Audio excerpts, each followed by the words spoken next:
These curious things I'm about to pop in the oven are the makings of a satisfying caffeine-free alternative to a strong cup of coffee. But what are they? Well, while these roast, I'll take you into my garden and show you.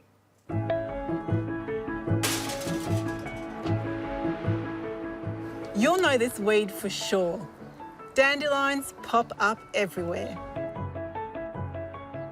They're also classed as an environmental weed across most states.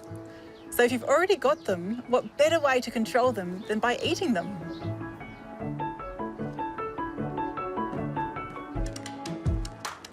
It's a lot easier to pry out the roots if you wait until after it's rained, or give your garden a good soak.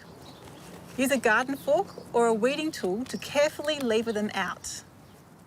The roots have lots of different minerals and vitamins in them, and when you roast and grind them, you can turn them into a hot drink which has a rich, bitter, earthy flavour.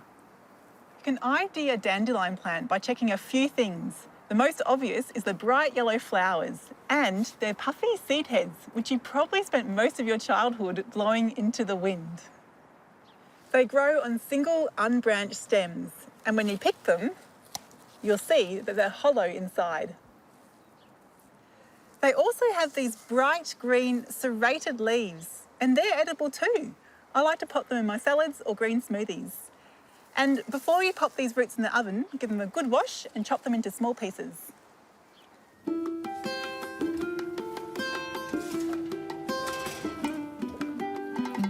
These have been cooking for around 20 minutes, but the smaller bits will need to come out sooner or they'll burn. Once they're dark and brittle, they're ready to go into a mortar and pestle, and they'll turn into a fine, dark powder.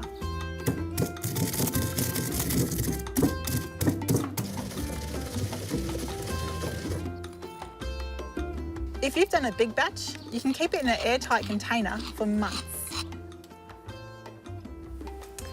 I just add a couple of teaspoons for each cup of boiling water.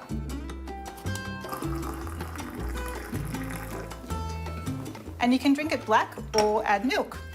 This is a great drink to try if you're trying to cut down on your coffee or if you're just looking for a different taste.